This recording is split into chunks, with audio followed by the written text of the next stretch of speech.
The divisional round is here. The stakes could not possibly be any higher.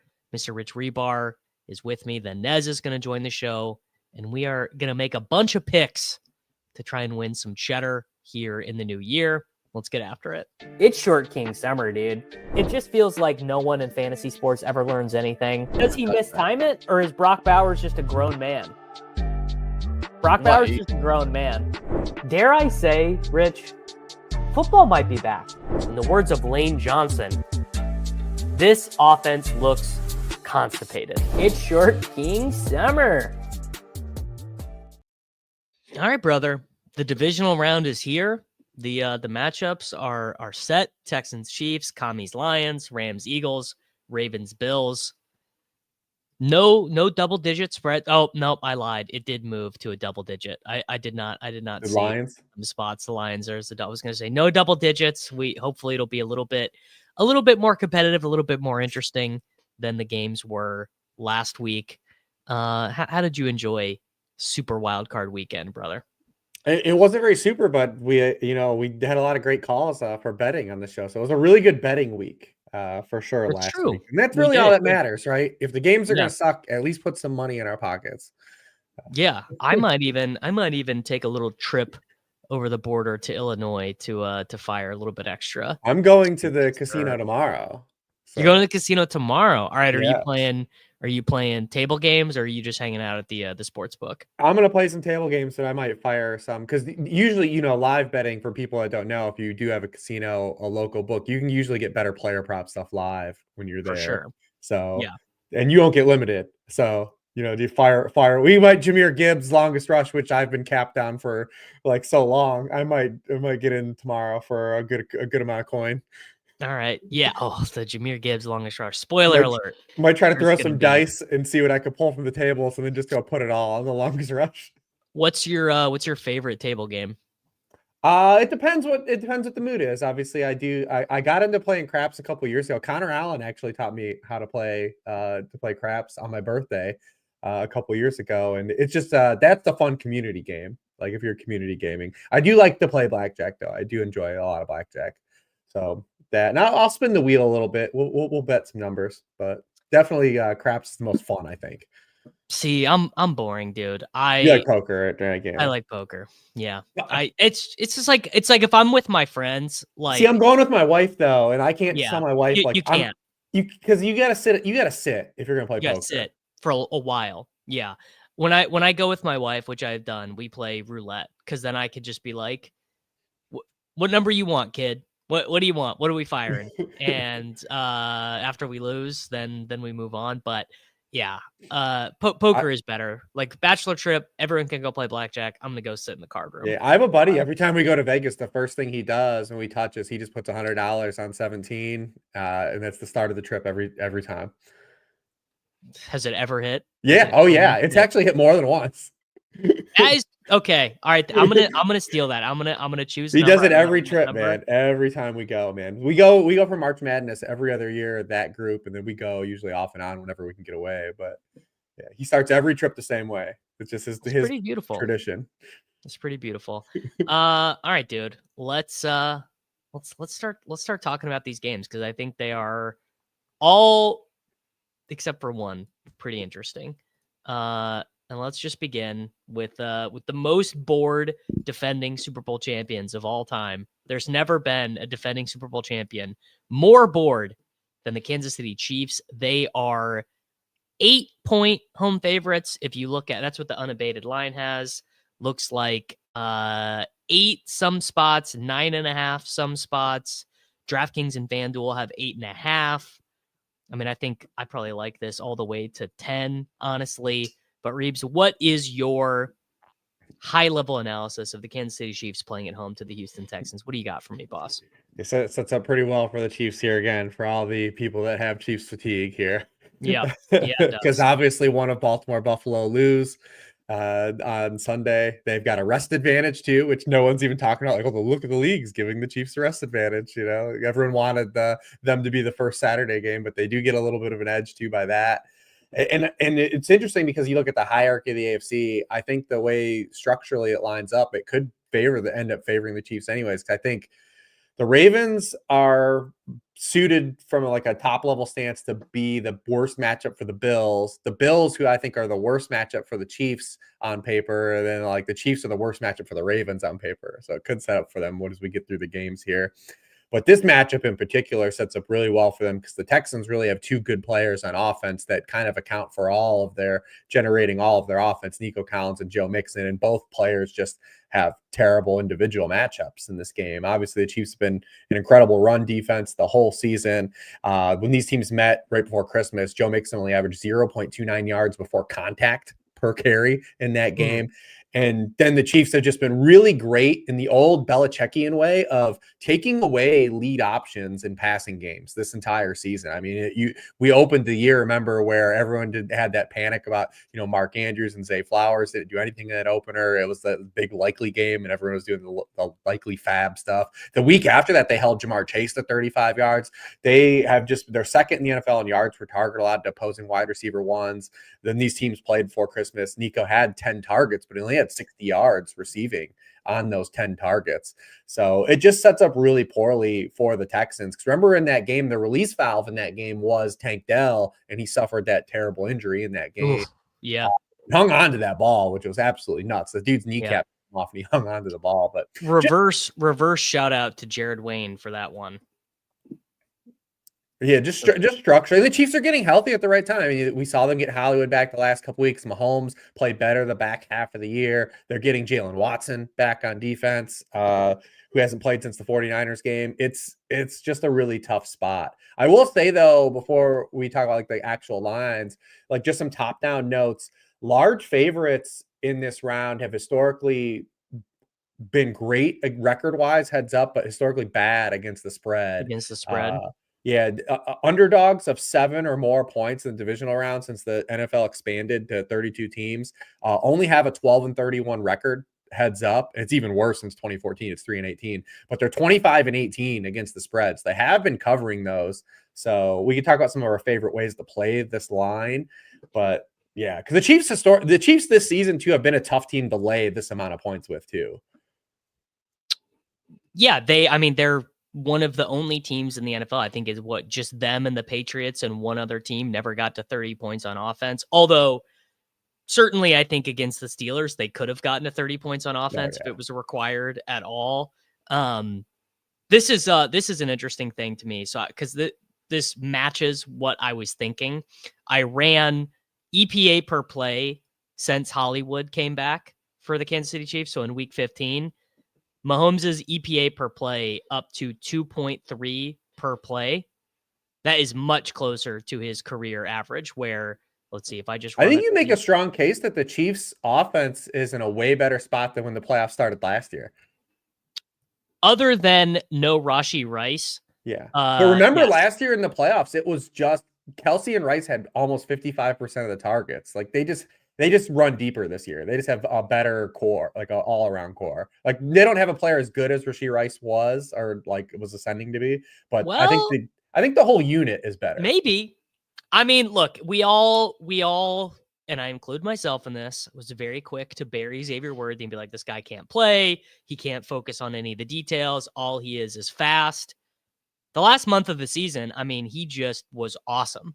He just was doing all the things that you kind of wanted him to do. And I mean, Kelsey being healthy and getting 21 days. I mean, is there one guy in the NFL who needed 21 days of rest more than that old guy's body? I mean, I can't really think of anyone else who could benefit from that amount of rest than Kelsey and Hollywood. But yeah, my supposition was correct. Mahomes full season adjusted EPA per play 1.78 or 0.178 with Hollywood back in the lineup. He's basically 25% better, which is what you would expect. CJ Stroud EPA per play for where is he even on this list? The same as Daniel Jones. CJ Stroud and Daniel Jones have the same adjusted EPA per play on the season. Worse than Jaguars Mac Jones, worse than Drake May, worse than Dak, worse than Jameis. I mean, what was up with that first half, man? What happened in the first? What was that interception that CJ Stroud threw against the Chargers? Like, what was that? What did he see? That was crazy. Yeah, I just don't think they're gonna be able to get those crazy plays too. They had like the 41-yard completion to Nico Collins where he broke the tackle. Obviously, you had the fumble, the drop fumble, and then the completion to Xavier Hutchinson. And then, like I said, this offense has been so predicated on going like playing complementary football with Joe Mixon, and I struggle to see them running the football in this game too. Yeah, what do you make But of they the? would have covered the first time if Fairburn didn't miss that kick.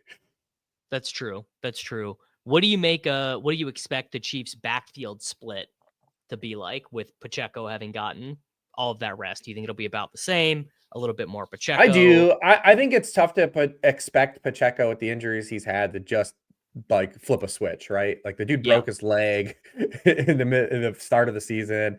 Hunt's been like really good in short down and distances. He's still not explosive and generating you like any type of like explosive runs, but he's done exactly the assignment, and I think that earns you points in the right. Like, and for then sure. the other factor is too, if you're playing this from like a fantasy stance or a prop stance, is that P. Ryan still plays all the long down and distance stuff. So you technically have three guys. He doesn't ever really touch the ball in the run game, but because of his role, the other two guys don't catch passes. I mean, Pacheco caught 5 passes since he returned. So like you're not even getting that from him. Yeah, that's going to be all. And I That's also gonna be think all this team is Ryan. built now to play a little like because we saw just a very small sample where they're getting Hollywood back up. Their 11 personnel is good. Yes, 100%. Yeah, and the offensive line struggles are also, I don't know about solved. I don't know if moving Tooney to left tackle for At the least first they're time in his healthy. career. Yeah, they're healthy. I maybe they'll go back from it, and maybe they will play DJ Humphries at left tackle to start the game and see how he does. I know that Will Anderson is like a freak, and the Texans have very good defensive ends, but I could certainly see them trying that just because, I don't know if having Tooney play at left tackle for the entirety of a Super Bowl run is going to work, but I'm not particularly worried about the offensive line for this game. Maybe I will feel differently next week against Buffalo or Baltimore. But this is probably the least interesting game. I just don't. The Chiefs are certainly not preordained for a Super Bowl. Like next week's game is going to be really difficult, Yeah, but I don't both. I expect. mean, the next two will be legit. Yes, yeah. I just don't expect this game to be all that difficult. Houston just does not. The run punt, the run pass punt. How incredible is it that Bobby Slowick got head coach interviews after that? I mean, crazy. The whole NFL process, though, for the coach interviews is really dumb. It should wait to the end of the year. Yeah, yeah, it should. Why is it happening right It's now? really dumb. Like I guess Monken because interviewed yesterday. Like he left in the middle of like preparing for like like a huge game to like interview. I forget who he interviewed with, but it did like interview in the middle of the week. It's just like, what are we doing? What is happening right here? And yeah, like like Kellen Moore, I think, is doing interviews while being the offensive coordinator for a team that's like the second favorite to win the NFC. That it definitely is backwards. yeah, I just think it should all wait. But hey, future. I mean, the Jets have interviewed everyone but you and me so far. God, who wants to take that job? Has this line moved at all? I guess not. It's really just been at 8 Eight, the eight and a entire half. time. Yeah. Yeah. Which is sort of interesting. I mean, 8 is a lot of respect. We certainly have, like, I would not be surprised if the Texans covered this game, like just because the Chiefs are sort of unserious with these big leads. I guess it's possible, but yeah, I don't know. Would this be this? I guess this would be a good teaser leg, right? Yeah, Chiefs get 2.5. and the Lions moved, so you can't really tease them on Saturday. I put in our text thread, I've already teased this game to Chiefs -2.5 with Ohio State -2.5, which they're 8.5 point favorites, and like it just lines up perfect. Yeah, I really that seems strong. I really like that. All right, let's go to a more interesting game. The Washington Commanders at the Detroit Lions. The unabated line is -9. Looks like Circa has 9. DraftKings has 8.5. FanDuel has 9.5. So if you were, I guess if you were wanting the Commanders, you'd want to do FanDuel. This is a very interesting game, I think. What do you make of Commanders Lions? Cosmetically, I think it's going to be probably the most appealing game, maybe of the weekend, at least on Saturday, though. We got two teams that don't punt. They're number one and number two in lowest rate of punts per drive. Detroit's first in the NFL in points per drive. Washington's fourth. They're also they lead the NFL in points per drive on the road, too. We do have that Week 18 game where the Lions really kind of showed the blueprint on Sam Darnold. But then we also had like the 4-week stretch before that point where the Lions were giving up a lot of points and a lot of yards, too, and a lot of production. I do think stylistically, though, the Lions are a tough matchup for the Commanders and what they want to do on offense. You know, I picked on Cliff a little bit last week, and it was the same stuff. And we didn't talk about this with Stroud either, but like, even though the Texans won that game, they were in third and long, the most of any team in Wild Card Weekend. Well, the Commanders were constantly in third downs too, because they can't run the football. They haven't been able to run the football since the Titans game. And Jaden Daniels was just awesome on money downs and in the fourth quarter. So he bailed them out again. Is he going to be able to consistently do that? The Lions play the most man coverage in the NFL. They blitz at the fourth highest rate. And against man coverage, we've seen an efficiency dip with Jaden Daniels. He's 23rd in yards per pass attempt against man coverage. He's completed less than 60% of his passes. He's also 34th in sack rate against man coverage, which is pretty significant too. So are they going to be able to kind of get themselves out of this hole? I don't feel great just laying 10 though. I think there's other ways to play this through the Lions if you want. There's a couple fun things. Lions, the score in DraftKings has the buckets, the bands. And if you want the Lions to score 31 to 40 points, that's plus money. That one's interesting. Of course, they could just score like 50 and then you're screwed on that. But they had a prop that got hammered early. It was under 6.5 punts, which was my favorite way to play this game. But it got jacked. Now I think it's like minus 170. That was my favorite bet to open the week, though, in this game. It's a tough T spot, too, because it's 10.5. Like, you really can't do much with it, right? Like, you can move it through 7, but you can't move it through 3. So it's just a weird line. I think you want to play this through like Lions team total, Lions, like I said, the bands, if you think they can get like 35 points. They have over 3.5 Lions touchdowns too. You can bet that as well, because they're just not going to stop them. The Commanders are not going to stop the Lions. They look at the quarterbacks that they face coming into the playoffs, and then they face Baker Mayfield and allow 10 yards or pass attempt at over 80% completion rate. The final 7 weeks of the season was Cooper Rush, Will Levis, Spencer Rattler, Kenny Pickett filling in for Jalen Hurts, Michael Penix, and Trey Lance. Like this, it's not a good defense. They're not going to stop the Lions. No, they're unlikely to do so. I mean, the Lions defense, how likely are they to make Jaden Daniels look like a rookie quarterback starting a road playoff game? I mean, that to me is, because my proclivity here would be to take the Commanders for two reasons. The first being pretty much a believer that Jaden Daniels is a pretty good 23-year-old quarterback. He also has been an absolute garbage time hero. Like not garbage time, but he's been if you look at like that same thing we looked at last week, through insane quarters 1 through 3, he's pretty lackluster, and then fourth quarter he's awesome. So including every snap from the first week of the season to the wild card weekend, 7th in the NFL total in adjusted EPA per play, better than Purdy, better than Mahomes, better than Hurts, yada, yada, so on and so forth. But if we just don't include fourth quarters or overtime, I bet he gets a giant. Yeah, we did this last week. We did it only for the weeks after he got injured. He still is a huge ding for him to not include awesome fourth quarter quarterback and money downs. And the same thing last week. It was all third and fourth down conversions in this offense. It's just a tough way to live consistently, especially through the playoffs. I think if I had to pick right now, I think I would take the line on FanDuel that is Washington plus 9.5 minus 110. I think I would take that. I think 9.5 minus 110 is a good line. I think in the back door will certainly be open. I mean, obviously you could the Lions could totally go nuclear, and maybe the more fun way to play this is just, the over. Just take the over. Take the over, take the Commanders team total over. Yeah, the the Lions scariest team part total about, like I over. said, playing the band, which I think is a fun way to bet it, but also like I could see the Lions scoring 40, 50 points in this game. I mean, they've done it, right? The Lions, the other thing that's interesting about them is they've done it in these giant blowout games where they Yes. just kept This is the kept highest scoring implied team total a team has had all season. all season. Yes. All season. Yeah. 52-14 against the Titans, and then 52-6. 52-6 against the Jacksonville Jaguars for the Detroit Lions. So I don't know. Which Maybe I'm previously wrong. was the highest implied total Yes. that a team Yeah. had. And they even just cleared that by 20.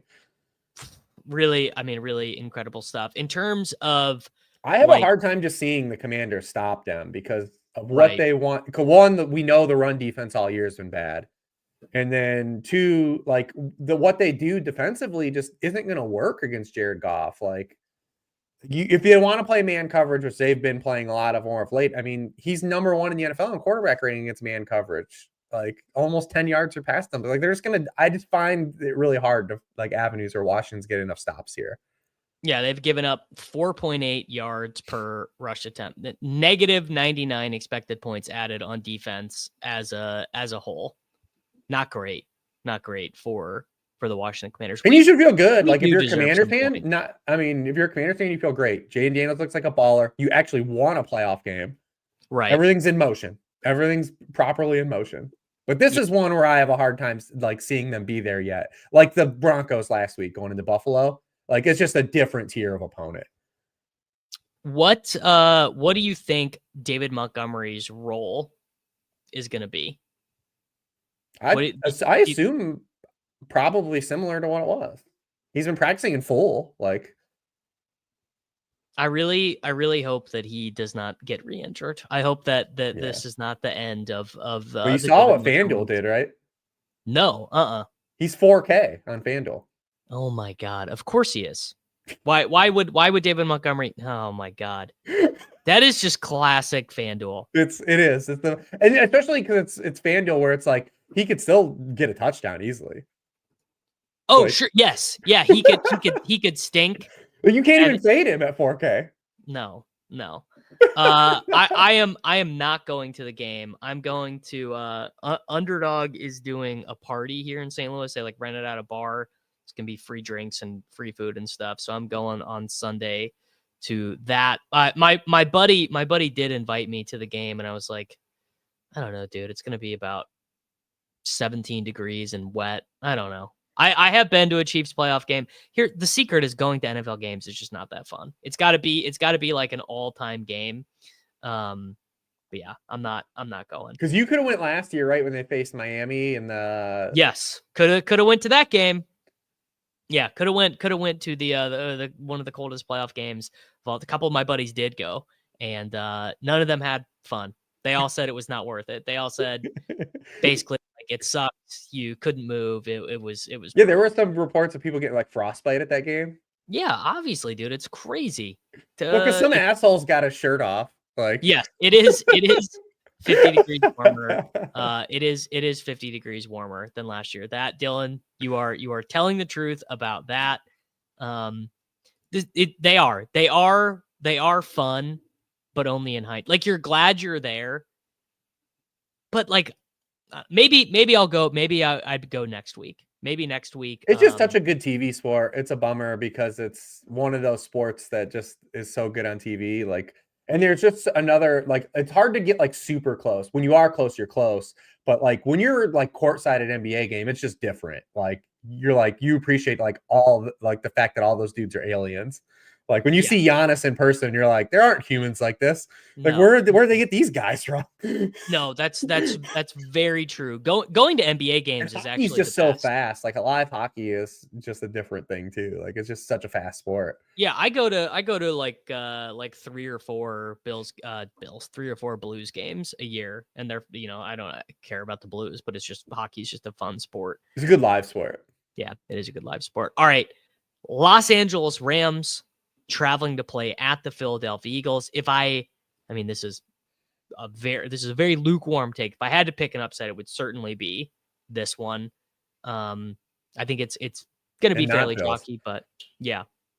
I think well, we'll get to it. We'll get to it. But Rams, kind of depending where you look, looks like the unabated line has the -6, -102.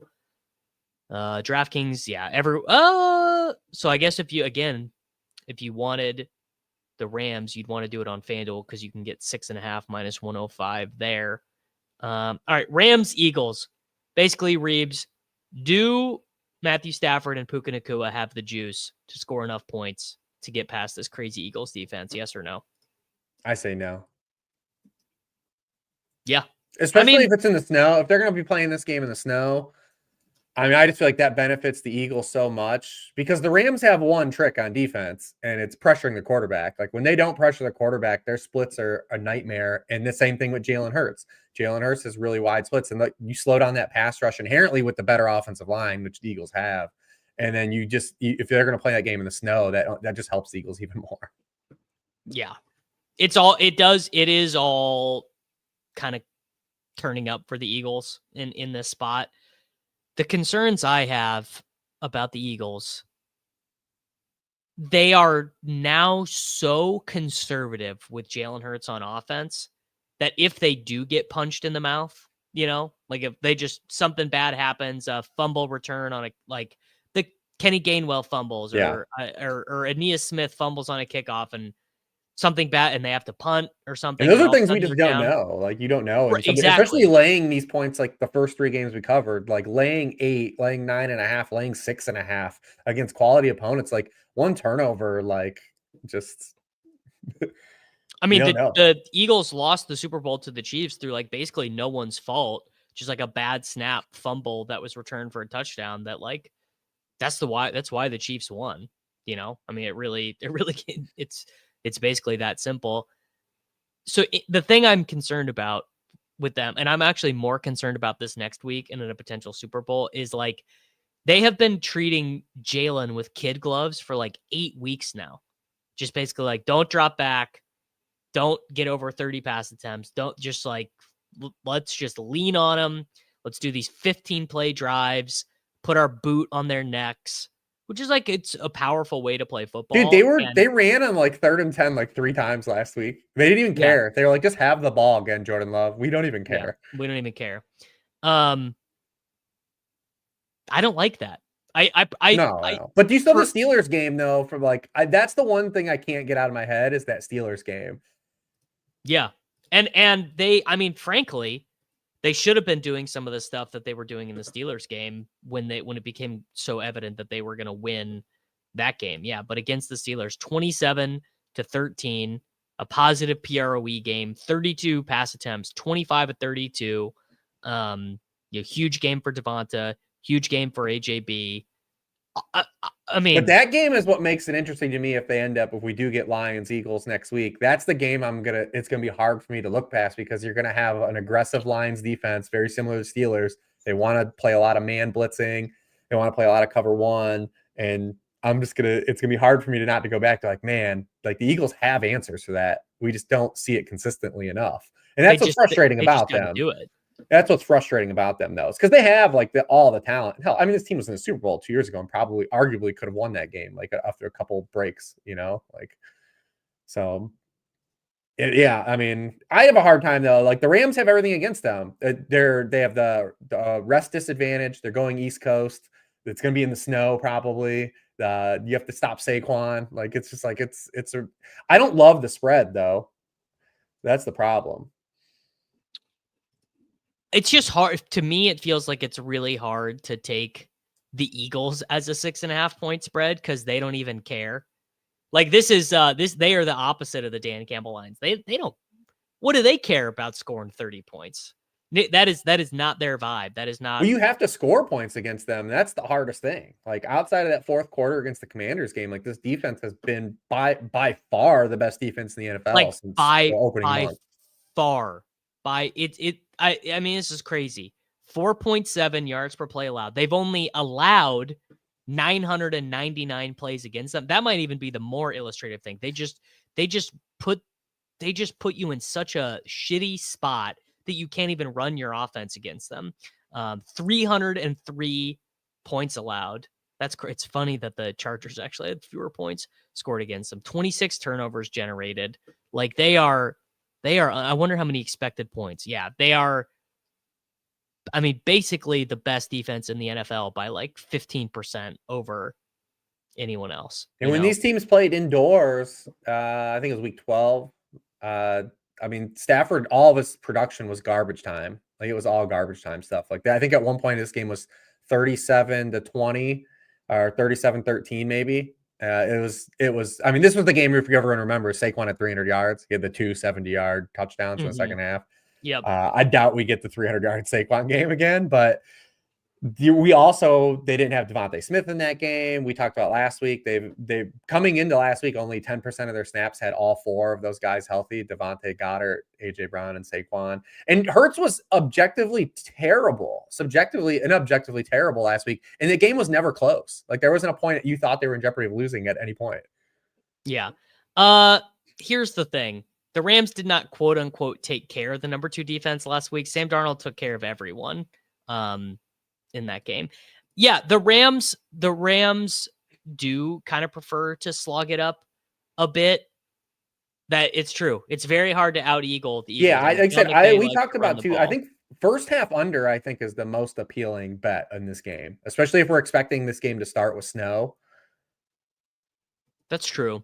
I mean, snow, because they're going to run. Inherently, in his heart of hearts, McVay is a balanced head coach. Like he wants to run the football too. Like this game could be a feeling. This could be like a heavyweight fight early, where it's like, especially if the weather is playing a role in this, where it's kind of gross. Like this game could be kind of gross to start. Stafford, not a great cold weather quarterback, I believe, historically. But there's certainly something to be said about a quarterback with Super Bowl experience, a head coach. Like, I mean, who has weathered more? But we already seen this game though. Like that's the other factor is we've seen this game recently. Like it wasn't like when we're going to talk about like we just had like the Chiefs game where we talked about Houston. That was recent. This game was recent, and it wasn't even close. It wasn't even close. That's true. Do you have any? I mean, you got anything you want to say about Cooper Kupp? You got anything on the demise of Mr. Kupp? He can't get open, man. That's the problem. Can't earn targets if you ain't open. Do you think he's hurt or is just dust? It's over. I don't know, but you look at like ESPN's open score, he's 107th among wide receivers, right in between Michael Wilson and Jalen Polk. There's a great graphic. I need to. I always. I know what it is. It's Football Insights, right? Isn't it Football Insights? Yeah, I need to. I know exactly what one you're talking about. I'll pull it up. Let me find it. But basically, the point is that he has correspondingly gotten worse every year of his career. But the Vikings also are, and we saw this both games with the Rams, are a terrible matchup for the Rams because what's Stafford historically been amazing at? Beating the blitz. I was going to say destroys the blitz. He's a gunslinger, man. Well, he destroys the blitz. Like he's always been a dude that destroys the blitz, and that's why he had 2 great games against the Vikings. Well, he had a great quarter, and then they just didn't need him on Monday. But yeah, I mean, this Eagles defense is actually a lot different. True. Yeah. All right, you got a pick here. I said first half under. I think the Eagles win. I don't love laying the 6. I think first half under is my optimal way to play this game. I'm sure that missing one of their starting defensive players changes it a little bit. Zach Bond's been their best coverage linebacker, though. Yeah, true. I think if you this is going to be closer to a no wager for me. I'll be doing like player prop stuff. I think I would do. Yeah. I think I do Rams. Looks like you can get Rams -6 at DraftKings. You can get Rams -6 everywhere. And if you wanted I meant the Eagles. Eagles -6. And then if you wanted the Rams, I guess you take them at FanDuel. All right, man. Here we go. The heavyweight fight. Loser leaves town. Loser gets. The sports talk radio, the discourse. Oh, dude! No matter what happens in this game, Twitter is going to be something. It'll be some all-time discourse in the Baltimore Ravens playing in a cold potential snow game against the Buffalo Bills. Lamar, famously not a cold weather quarterback. Josh Allen, he loves the cold. Reebs, what do we got here, man? What do we got? Yeah, we're all waiting on this one, right? And Waiting to all me, day till Sunday night. to me, it's pretty simple. This game comes down to Sean McDermott. And it's all about the adjustments that Sean McDermott wants to make. When these teams played, it was way back in week 4. We can't take a lot from it, but the Ravens went against tendency in that game against Josh Allen, and the Bills did what they continue to always do. It's crazy because, like I said, about the hierarchy in the AFC, the Bills have structurally built their team to play against the Chiefs. But it's kind of a terrible matchup for like this iteration of what the Ravens want to do. And what I say where Sean McDermott has to go against tendency is he cannot call this game defensively in a passive manner. The very small amounts of success we've seen teams have against Lamar Jackson this season, it's been very fleeting. There hasn't been a lot of like wire to wire samples, but the small samples of success teams have had are being aggressive with Lamar Jackson, sending a lot of man blitzes. And that's just not what the Bills did in this first matchup. They only blitzed Lamar on 8% of his snaps. They played man coverage 8% of snaps. They blitzed him on 25% of his snaps. It was the 4th lowest blitz rate he's faced in a game this season. They played cover 4 42% of the time. No quarterback this season is better against zone coverage than Lamar Jackson. He's number 1 in the NFL in QBR and rating. When he hasn't been blitzed, he's thrown 27 touchdowns and 1 interception. So you have, but when you do send man blitzes at Lamar Jackson, he goes to 18th in yards per pass attempt. 12th in success rate, which isn't completely bottom out, but at least you have an avenue to have some success. So you've got to try to like pick your poison a little bit, but like McDermott's got to be aggressive. And then the other component here that's different for the Ravens is the Derrick Henry factor. And when these teams played earlier in the season, the Bills didn't have Matt Milano, they didn't have Terrell Bernard, which is absolutely massive getting these guys back. But McDermott wants to play big nickel. That's what he does. They call it the Buffalo nickel. It's what he's done since he's been there, and including Taron Johnson, baby. And but they're number 1 in the NFL in defensive snaps with 5 or more defensive backs on the field. That's what they do. Well, guess what the Ravens did? They say, we know what you want to do, Sean McDermott. They wiped off Patrick Ricard that game. He played his 2nd highest snap rate he did in a game this season. They dusted off Charlie Collar in that game. And they played 2 running backs, 2 tight ends at the highest rate that they had in a game this season. When the Bills tried to combat that without base defense and they played their big nickel, with 5 or more defensive backs on the field in that game, the Ravens ran for 9 yards per carry. Like, they have to go against tendency and play bigger personnel. They also just have a smaller defensive line too, because it's just inherently how they play defense. But getting Milano and Terrell Bernard is massive for that. If they're going to play more base defense when the Ravens give them these big looks, because Bernard and Milano, when they've been on the field, they faced 109 running back runs, and 4 yards per carry, 0.85 yards per contact on those runs.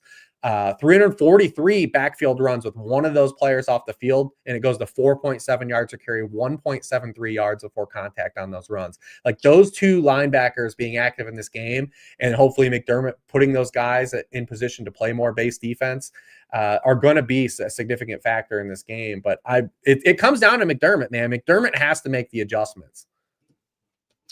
Do you think he will? No clue. Yeah. I don't because really I know this stuff. Someone else in Buffalo knows this stuff. Yeah, I just feels like McDermott has sort of mostly, as a coach, been defined by his big failures in the playoffs. And they've lost 3 years in a row in this round, twice at home. Yeah. Not great. So I did want to bring this up. The Buffalo Bills could have very easily won this game. The second half was all their momentum. Lamar, pass, punt, touchdown, run, penalty, run. Well, this game opened with a 90-yard touchdown, right? Didn't Derrick Henry have like a 90-yarder to open the game? Correct. I think 85. This play right here, Josh Allen, basically they run a reverse for Josh Allen. Joe Brady just loses his mind. All the momentum is going their way. They score a touchdown. They immediately get the ball back. They're about to be down. Only field goal. Joe Brady, I guess, is uncomfortable with I mean, James Cook is just kicking their ass. Josh Allen is getting it back in. I can't get this play call out of my head. I just do not understand what was going on there. And yeah, they I don't know. I feel like the vibes based pick is the Ravens.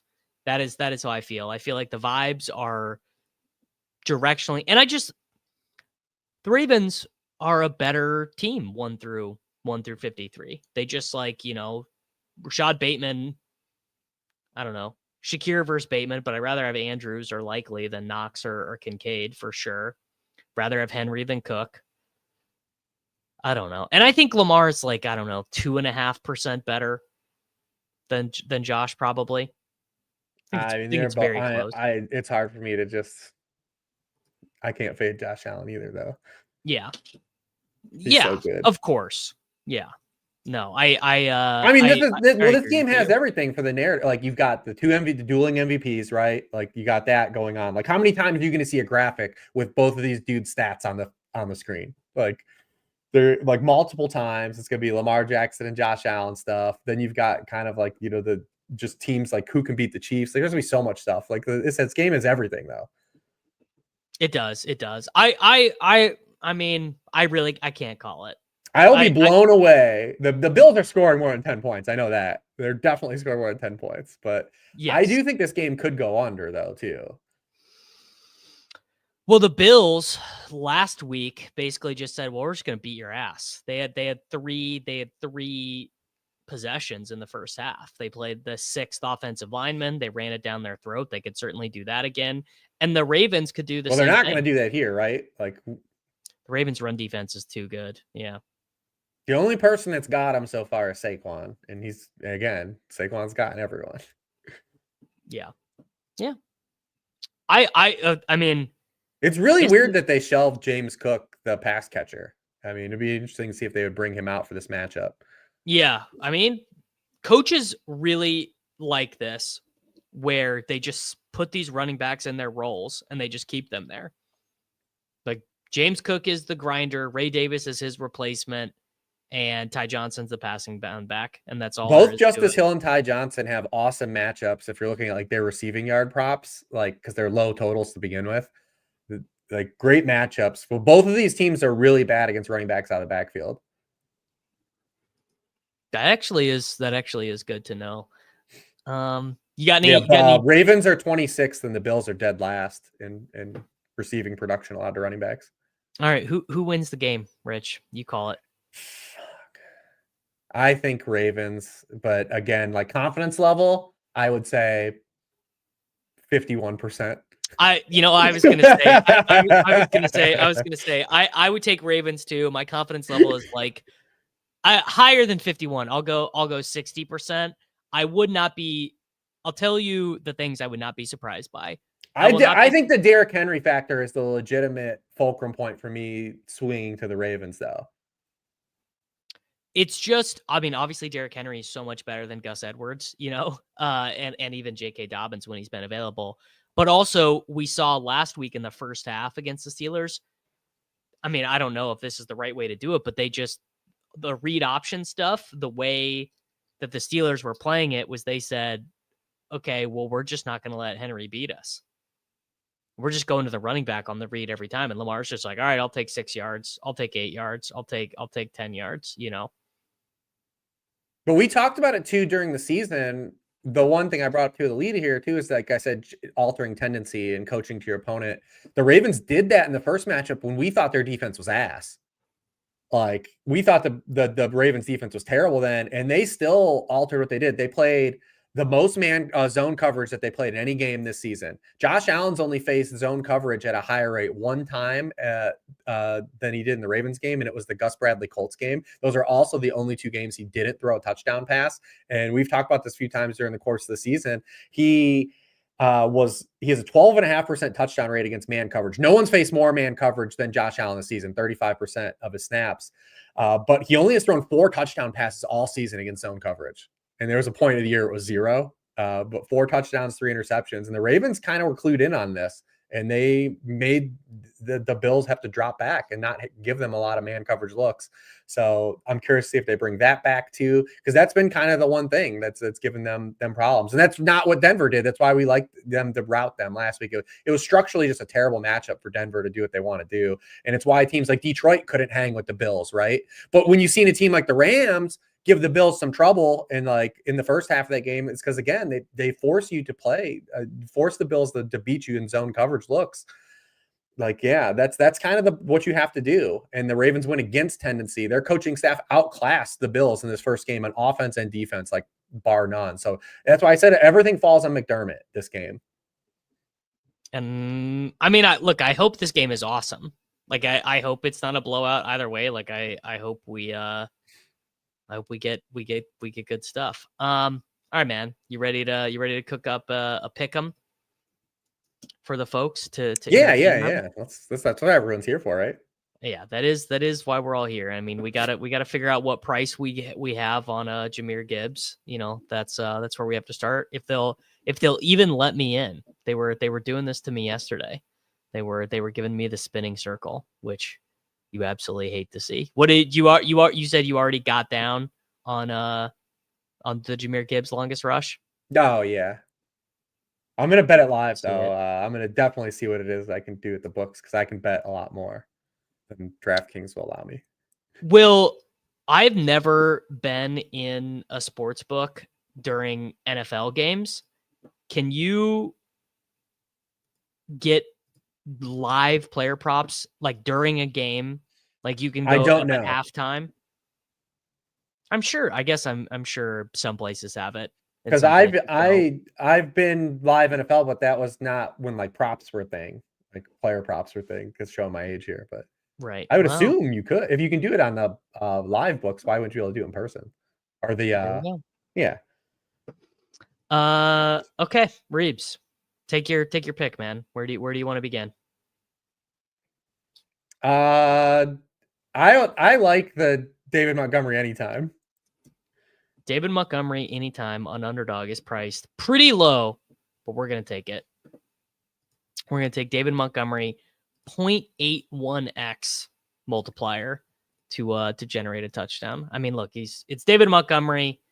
Any touchdown price that you can get in that game, I think is probably, I think it's probably pretty good. Let's do Travis Kelce higher than 59.5 receiving yards. I think we do get a little bit of turn the clock back. I like Kelce higher targets too. Do you like receiving yards or targets more? What's targets? 8 flat. So you're not getting even. So it's got to be 9. It's got to be 9 or a push. Tough. You know, a little tricky. Yeah. All right. We'll do 59.5 receiving yards for Mr. Swift. Who do you want to look at next? Let's see. What do we want to do in that game? If you want to fade, everyone's probably juiced, right? No, we can't. We're not doing unders, right? True. Is there anything for like Justice Hill, Ty Johnson? Probably not, right? Is there anything? No. There should be for maybe not Ty Johnson because Ray Davis is questionable. Here we go. 2.5 receptions, 20 receiving yards. Yeah, I like the 20.5 receiving yards. I do too. I think that is. I mean, Ty Johnson. I know he's not in a 50-50 so it's just the TDs split. Yeah, because Ray Davis had the concussion last week, and I think he's listed as questionable. Well, do we want to do Jahmyr Gibbs longest rush? Sure. 18.5. Yeah, they jammed it up this week. Yeah, they did. Commanders allow the most yards before contact also to running backs. I like. Do we like Eckler receiving yards again this week?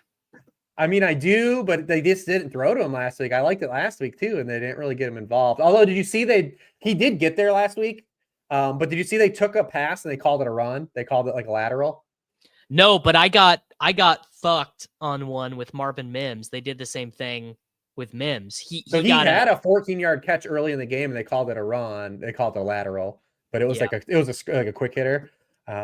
which is a bummer because it was behind the line, but you lose 14 receiving yards. But because he got there on his last reception, he got there. I think he had a 20-yard catch or an 18-yard catch at the end of the game. Yes. On the final drive, and he ended up getting there because I bet it at 17.5, and he had like a 4-yard catch earlier in the game. But we lost a 14-yarder on the lateral. Yeah. Yeah. You hate to see it. I would lean again towards Eckler receiving yards. Done. If you're into Zach Ertz has terrible, as expected, Zach Ertz has terrible man coverage splits. So if you're leaning on like this being an Ertz game, it really isn't it. Shocking. You know what? I'm actually going to take the receptions and say Jaden Daniels drops back 42 times in this game. I mean, Jaden Daniels rushing yards is probably a thing for dropbacks, and the Lions give up a ton of rushing yards to quarterbacks anyways. Let's do. It's probably in the 40s though, right? It's gonna. Shit! It's 55. 55. I can't take that over. I don't think. That is, I mean, maybe I will. Maybe if anything, I would slide it. I'd slide it to like 80 and just say he crushes. I really like Lamar over rushing. If you like running quarterbacks, this is the weekend. It's a great weekend. What about Lamar to 59.5 rushing yards? I just like we've seen this time and time again in these playoff games. Everyone, Allen too. Allen ramps up his rushing. Mahomes is the king of it. All right, we should have just did a whole QB rushing prop. Oh, we can get there. This is my favorite one of the entire slate. This is the gold star play. Mahomes higher than 4.5 rushing attempts. He might get 4.5 in the. Well, the best thing about these two, with especially Mahomes, is the kneel downs count. Yeah. I mean, Mahomes, he had over 4 rush attempts in every playoff game last year, other than the Miami game, of course, because Miami quit in that game. So maybe you could say maybe the Texans will quit too, and that is how we lose. But if the Texans don't quit, this is hitting. No, I like Reebs, it. Cap me off, brother. So then we got to do something with either Allen or Hurts then, right? Either a Hurts anytime, which is probably not even worth it. Hurts anytime is exactly even money, which is not bad, actually. And then Allen, what does Allen's rushing stuff look like? Allen's rushing stuff is going to be super juiced. I have a feeling. 1 point, so slight multiplier for a touchdown, 45 rushing yards, 8.5 rushing attempts. So all of those are fair. Yeah, I like those. I'd say maybe the Tud. Do you like the Tud or do you like the yards? I like the Tud. I feel like Allen he's like he's a wrecking ball, man. He's a cement truck. Yeah. He's much more likely to like. I feel like Josh Allen. We're some Lamar slappies. We always have been, but like I love Josh Allen too. I love Josh Allen. I don't like Josh Allen as much because Liam has made me hate him. But yes, fair enough. But yeah. I mean, Josh Allen is super cool. Like, he plays fun football. He's easy to root for. It's awesome. He's awesome. Player. He's awesome to watch. I have nothing bad to say about him as a quarterback or as a player.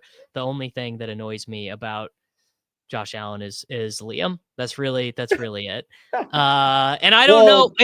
You can count Dalton Kincaid against them. True. So, and you know what? To be fair, I should, because Settleman is so annoying about the Ravens that I should be just as annoyed about Lamar. They just balance each other out. But for some reason I'm not. Yeah, I don't quite know. All right, we are gonna fire this one. That is, oh no, I got the location error, dude. They better not do this to me all day. You hate to see it. Reebs, what can the people expect from you for the next couple months as we get through the playoffs and to the NFL draft? Yeah, I'll be doing after I finish these games, which I wrote up all the games again this week. If you want to like see some in detail stuff, I saw someone in the chat ask about Texans base defense. I wrote that up. You can go check it out in the article. And even if you don't have a sub, that one's free. Chiefs Texans is free this week, so you can definitely check out that whole article. And then I'll just be getting into the rookies. We'll be moving into rookies and then free agent class when these guys move, analyzing some of the movement, and then diving into the rookie dynasty stuff. All right, there we go, man. Doesn't stop, man. You know how it is. It does not stop. It sure doesn't. All right, dude. I am going to the Thank Super you. Bowl though, so You are going to the Super Bowl. yeah. So looking forward to that. I'm Yeah, staying with sick. Bloom. I'm staying with Bloom. Wow. All right. Well, I hope you enjoy that. I hope you I hope you get to see the Kansas City Chiefs defeat I the hope I don't, Philadelphia but Eagles. fair enough. Yeah. That would not be the most fun Super Bowl for you to go to. So I guess for your sake, I hope that that does not happen. But I hope for my sake that it does. All right, man. Do you Nez have a is lean? here. What do you want? You want it to be Ravens, Chiefs, Eagles, Lions? Yeah. Yeah. I mean, just for my own financial purposes. Yeah, I would like although I think financially the best thing for in all these contests for me is if the Ravens make it. So do with that. Ravens Eagles, I think, is the most profitable potential Super Bowl for me. I dig it. There we go. All right. Nez is here. Reebs. Thanks, man. Yeah, good luck Appreciate you, everyone this brother. weekend. Have a great day, boss. I'll see you soon. Nez, we're here. We're on the board. It's fucking cold outside. Somehow 3 of these games are going to get played in the snow. I don't know how that's happening. We're going to have to take some unders on some good players today and a bunch of hires on some shitty players. No Aiden O'Connell here. I don't know what to do. How are you That's all doing, I man? got. How did Super Wildcard Weekend treat you? Could have been better. Could have been better. You know, I played my heart out. But I got a good feeling about this one though. I got a real good feeling about this one. I got into a little bit of like a back and forth with Liam this morning. He and I applaud him for taking the stance. He came out and said in the BR streets, he cannot believe Derrick Henry's the 101. In fact, I think he called it like batshit insane. And I just merely posed the question: Who do the Ravens play this week? Who are they playing this week, Liam? And he demanded that I back up my dunk with cold hard cash in retort to that. But instead, we're gonna, it's a wager of like a promotional tweet for the other person, whoever wins that between Derrick Henry and Gibbs / Saquon. I hope he takes Gibbs because I think Montgomery's about to be a thing. But we'll see. Honestly, I like that actually as a wager. I would too much going on. I would probably like I'd rather send someone $50 or $100 than be like, dude, you gotta watch my friend's stream. Dude, this is actually a much more. There's so much more on the line here. 100%. I also want to see what it looks like if like, because I know Liam like does not watch my stuff. I would love to see like what he has to say about me if this works out. Liam, there's a lesson to learn from Liam's experience on YouTube, which is that he doesn't even make thumbnails anymore. No, it's just like him, huh? Okay, Liam's the co-stream that we do on Wednesday. Yeah. You know, I do the thumbnail and the chapters, and I do my vidIQ tags and all that. And it's a very his popular show, by the way. People love that. Yeah, and I enjoy talking to Liam because the thing is, everyone in fantasy just fucking licks each other's butts and just kisses each other all the time. Liam is not afraid to disagree with me, and therefore I'm not afraid to disagree with him. I enjoy that. But point being, his shit gets more views than mine, our co-stream thing, and he doesn't do any of the YouTube nerd shit. So there is a lesson in that. Dude just runs so pure. That's the other thing too, is like he runs so pure that like I'm gonna lose this damn wager anyways. So who cares? Well, no one runs as pure as Peter Overzet, obviously. Of course, as we know. I mean, have you just been in the dog bowl all morning? Just been DBing it. Yeah, man. The hoops is such a large portion of like my energy right now, which is probably why like I'm so like not sharp at the moment with with my football drafting. But I really like the football streets this week for BRs. I know that's not what we're doing, but like I feel like it's very condensed. And I like I feel like there's a lot of I just have a pretty good feel for the BR streets at the moment. They're definitely fun, and I have some takes for the pick'ems as well. So I mean, I'm not coming in here totally naked, man. Like I've got some takes. We've watched 1 week of Super Wild Card Weekend. I'm ready to put everything on the table here. I got one hint for you in the NBA BR streets. Okay, I'm all ears. The power forward for the Minnesota Timberwolves is being underdrafted by about 8 slots of ADP. The power forward. Does that position even exist in Adam Silver's NBA? It does. It does for the Minnesota Timberwolves because they didn't want to pay Karl Anthony Towns. Julius Randle is gonna get 46.8 dog app points this evening. Clip it. So do whatever you need to do with that. And Jakob Poeltl also being underdrafted. So love my boy Poeltl. Not until, well, actually it's literally 11 a.m. Central Time right now, so he won't be anymore, as ETR just published their stuff. Okay. Let's fire up Unabated. I can already know what Derek Carty and what Unabated is going to feed us. We are going to get pounded, punched in the face with lowers. There's going to be lowers everywhere. There's going to be lowers at every turn. So maybe we just make the official Unabated branded slip. Maybe we just make this the Hateful Eight, because I just knew. I didn't even have to open the menu to know that it was just all going to be lowers on every good player. And is the first hire Joe Mixon as well? Of course it would be. What would be more on brand than taking a Joe Mixon rushing hire? Oh my God. Yeah. All right, let's get to hating, I guess. I mean, let's get to hating. I mean, the Jahmyr Gibbs rushing yards lower is so evident. Montgomery's back. Mm-hmm. Can't necessarily project 4 quarters in a 10.5 point spread. He can do it receiving. He could get 30 fantasy points with 44 rushing yards. You know, there are a lot of ways that Jahmyr Gibbs can loosely meet expectations for what you want him to do this weekend and still not get 85 rushing yards. And nobody wants to take a lower on Gibbs either. Like this dude just finished as fantasy football's RB1. And nobody wants to take this dude's lower. He's too much fun to not take the lower, but we're gonna put on a brave face and put him in this entry. Yeah, I think we simply must do it. Apparently my ETR read is wrong. No, you gotta don't listen. This is a deep slate. ADP only goes to 36. We're drafted 60 players in the Dog Bowl. Stand strong. People forget. Proud. People forget I would have won the crossover last night if Kyle Kuzma was not a terrorist. Straight up. Kyle Kuzma owes me so much money. Jahmyr Gibbs lower 84.5 rushing yards. We're doing it. It's done. So be it.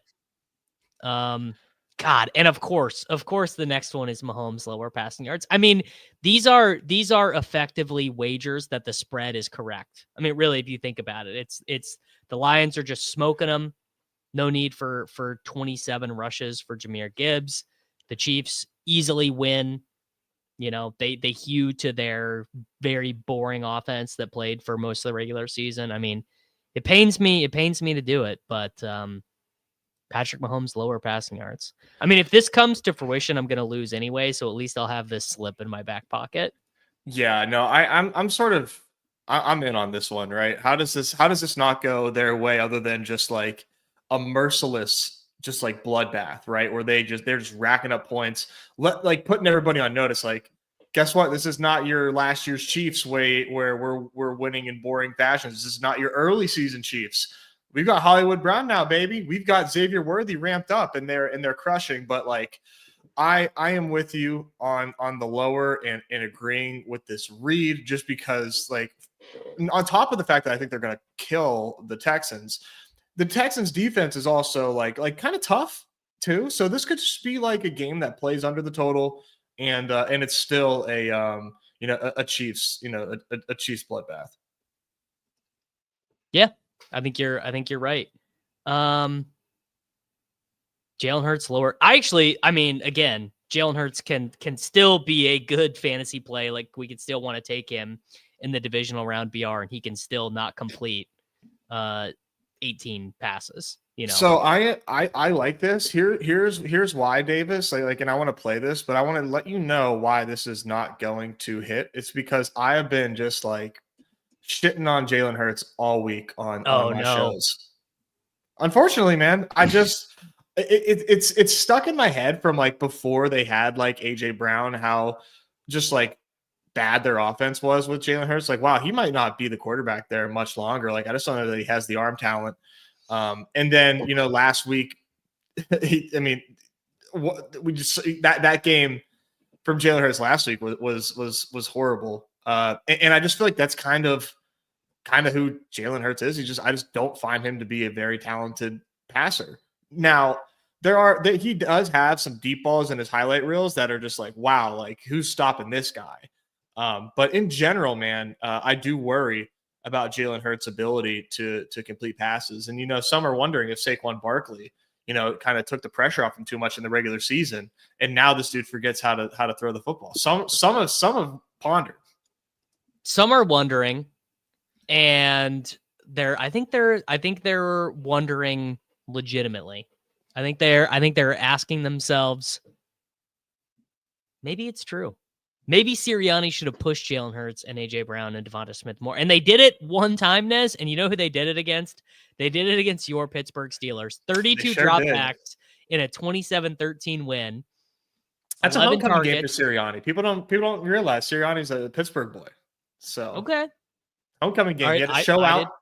I did not know that. And the Steelers were so overrated, man. My Steelers defense was just so overrated this year. They had issues. There's something toxic in that locker room, and that's part of why they got toasted. And AJ Brown always toasts them. So that's the cope. How's that for cope? And his name is Russell Wilson. Yeah. 160% edge on these three wagers. We might as well take Matt Stafford lower passing yards, basically just taking the lower in that game. Basically just saying that game, terrible. Don't mess with it. Don't futz with it.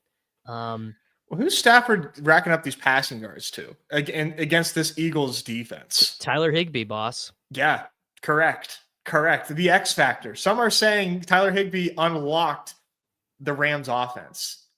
It wasn't me, but I am accepting. I'm accepting it. Tyler Higbee changes the Rams offense. McVay called him the most important person in the world. Tyler Higbee is, dude. Imagine if you would have been drafting Tyler Higbee in playoff best ball. You'd be like, I have the greatest leverage piece of all time. I should have just listened to everybody in the Discord telling me that the Rams are a wagon, and I'm like, nah, the Vikings are the team of destiny. No, dude, I can't even. The Viking stuff just put me in a goddamn coffin. It's so bad. Yeah, I pretty much exclusively drafted Bucks, Packers, and Vikings for my NFC side of things. Yeah, it's really. I'm bleeding. No, it's really not ideal. All right, and then let's cap this one off with Xavier Hutchinson, lower receiving yards. I mean, that is John Mechie and Robert Woods are the wide receiver 2 and 3. That is really high for our boy Xavier Hutchinson. 16.5. Yeah. Yeah. All right, let's fire. We got Stafford, lower passing yards.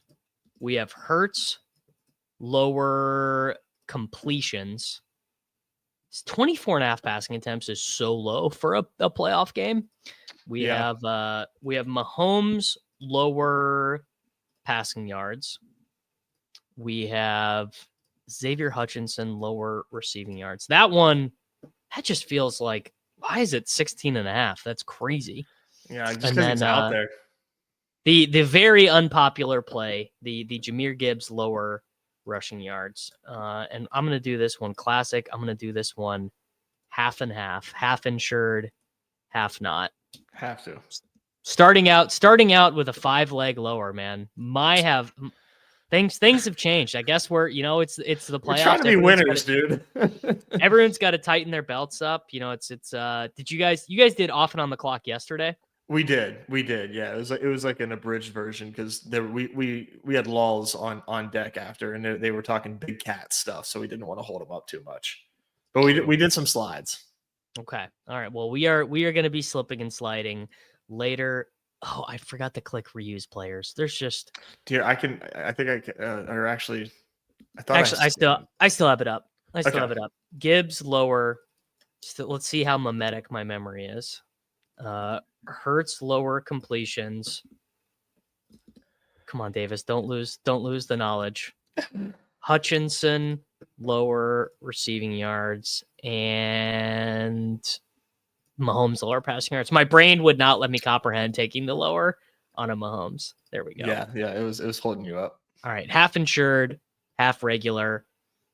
It's true. People are saying more and more that we do know ball. Seems to be the common testimonial. Yeah, they are saying that. Okay. I wanted to do this. I think it only shows it on the app, but the first touchdown bonus. Yes. Yeah, that is an app only thing, and I have not done that yet. We should totally do that. Okay. Let's I'm gonna pull it up because and once I pull it up, is it gonna show on my desktop? That is the question. It may show. I don't have any like live pick'ems up that have like a promo, but I do think it does like designate a promo entry on desktop. Oh boy. Okay. They're trying to bankrupt me. They just hit me with a deposit match. The deal with the deposit match is if you're playing BRs anyway, you just have to do it, and then you literally have to do it. And then after you draft your BRs, if you have the self-restraint, you gotta take it out. But if you're doing the BRs and you don't do the deposit bonus, you are quite literally giving the universe $250. It's an absolutely incredible thing when that thing pops up on your screen and if you do not have the means, by all means, like don't do that. But like, don't do it, damn, dude. But what I'm saying, if you don't have the means, obviously don't do it. But if you have the money in your account, you are going to be doing Battle Royale, you have to do it. No, you cannot do this. They don't like that. You will get reached out to. You have to well, they comes through as a playthrough. So you put in $1,000. You have to play through 1250. What 7 times 150 is what? It's just a hair over 1,000. It's like 1,000. Mm-hmm. Yeah, whatever. Anyways, if you guys don't have this yet, there is a split the pot. Who's scoring the first TD for all 4 playoff games? I am gonna try and apply it. I'm gonna put for the Chiefs game. I'm gonna put Worthy in. I mean, what's crazy is we get 3 tries for every game. Yeah. So I'm gonna do Worthy, and I'm gonna put Worthy touchdown. If you don't have access to this, you do have access to it. All you have to do is you click the apply in the app, and you have to use the player that you want to score the first touchdown. You have to grab one of their props. So you have to say, I think Worthy scores the first touchdown in Kansas City. So I take a Worthy receptions higher, Worthy yards higher, and that adds him as your guy. Yeah, so you don't have to do like a touchdown. It just has to be like you hit apply, it takes you to the menu, and then you do anything for that player. Correct. Just to summarize one more time for the people. And it's $5 as well. You got to put down $5, and it gets you full share to the pot. You don't need to increase your entry to get greater, percentage of the pot. You just $5, a player, and you're in. I love that it's 3 entries per game, and I love that it's $5. I'm taking long shots in every single one. I'm sorry, man. I'm not trying to get an $18 credit because we all hit fucking Jahmyr Gibbs in the Lions game, bro. All right, I'm not doing that. Let's do this. Let's do Samaje Perine as our token applied player. Oh boy. Samaje Perine higher than 1.5 receptions, which I wonder, let's check Unabated and see if Cardi has that up. Cardi only has receiving yards, not projections, but Cardi has his receiving yards at 10.7, so you could take that as well if you wanted. I like the receptions, but I think either is fine. And then let's do Mechie higher than do we have a Mechie targets line? We do not have a Mechie targets line. Let's just do Mechie 3.5 receptions, and that will be our Samaje Perine first touchdown token. Let's do it. I gotta write these down. Yeah. These are, so if you are watching this on YouTube, I have no way of transposing this to you guys. So I know. I wish we had a seamless like StreamYard like screen share. That'd be very much next level. Well, we just need Hope and Numi to give us the fantasy point slider, and we need them to give us the everything that works on mobile works on desktop. So we have Samaje Perine as our first touchdown scorer for Houston, Kansas City. Let's do Washington and Detroit. How vomit do you want to get on Washington and Detroit? Do you want to do like Brock Wright? Do you want to do what is Khalif Raymond? No one's taken Khalif Raymond. I mean, if you are asking me, and indeed you are, I want to do Zacchaeus. Zacchaeus, right. Man, is getting work. He's the wide receiver 2 right now. And I love citing this. I was at the Steelers Commanders game, man, and all the fans in there just told me they get annoyed with how much the team loves Olamide. Okay. No, that's good. That's good to know. All right. So let's take Olamide Zacchaeus higher than 6.6 fantasy points, 6.65 fantasy points. That's what I did. Yep. And let's do Jared Goff higher passing touchdowns. Yeah. Let's get spicy. Let's do over 2.5 passing touchdowns for Jared Goff. Yeah, they're gonna score a billion. You can do this. You can just do the pick 'em with the first touchdown. Also, you can double down. Absolutely. You can. Yeah. You definitely can. Wow. All right. Well, maybe we're not as fancy as we think, brother. Mr. Finding Value Fantasy also did Zacchaeus and Pierre. Well, we're all splitting $33,000 amongst the three of us, I guess. All right, you love to see it. Okay, there we go. We have got Olamide Zacchaeus higher than 6.65 fantasy points. Jared Goff higher than 2.5. Nope, I went to the drafts tab. That was very subconscious of me. They know where I want to be. All right, let's go. Rams Eagles. Who is the gross first? Is it? I mean, it's Higbee, right? It's Davis Allen. No, dude, it's Davis Allen. You want to do Davis Allen? I want to do. Is he even in the menu? Do they even let us do it? Probably not, because Higbee's questionable, right? Davis Allen. He's actually not in this. He's not in the menu. Who is the grossest Ram that we can take? If you want to do a Ram, what about your arch nemesis? Oh wow, the grossest Eagle is Dotson. Holy shit, it's Dotson. His receiving yards. You know what? 2.5. You know what? Gainwell is better. Gainwell gets those random red zone snaps. Can't you just see Kenny Gainwell, the most important man in the world, scoring a touchdown from the 12-yard line? I mean, it's written. All right, there we go. We'll go Kenny G, rushing plus receiving touchdown. And who do you want to pair with him? I kind of want to pair Kyron and a lower on Kyron. I want to keep the hate flowing and do like a rushing attempt lower or a rushing yards. 18 and a half is just so many. He's normally been at 20, but like I think they're going to be like, as much as I'm like shitting on Jalen Hurts right now, I think that they're going to lose still. I just don't think they're going to have much success. And if they're still trailing, like you can't afford to give Kyron those rush attempts, obviously. All right, there you go. Gainwell, rushing or receiving touchdown. Kyron lower than 18 and a half. It's true. Dotson is one of the most annoying people, or most annoying, one of the most important people in the world. It's true. He was He well. is.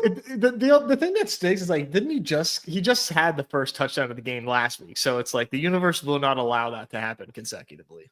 Yeah. I don't know. All right, who are we taking in the final game for the first TUD?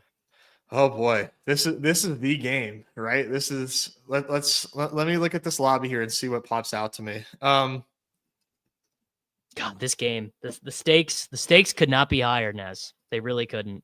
No, they holding absolutely strong with couldn't. Calcaterra, brother. It's me and you. We're the last two people on the earth holding strong. Yeah, healthy scratch comes Sunday, and you're begging for a rescue. Why do I want to do Knox? Yeah, Knox is good. Knox is perfect for this. Okay. So let's use our token on Shavers. I think is not even active, right? All right, he's not in there. He's not going to populate if you type him in the search bar, let alone for this. See. Shavers not populating. Dawson Knox will populate. Actually, kind of a lot of things to choose. 13.5. Do you like 13.5 receiving yards or 1.5 receptions? I did receiving yards. I mean, okay. Yeah, 2 receptions is probably 13.5 anyways. All right. What is our, well, let's just pair it with one of my favorite plays of the week. We got, I love Likely this week. Likely receiving yards. Yeah. Okay.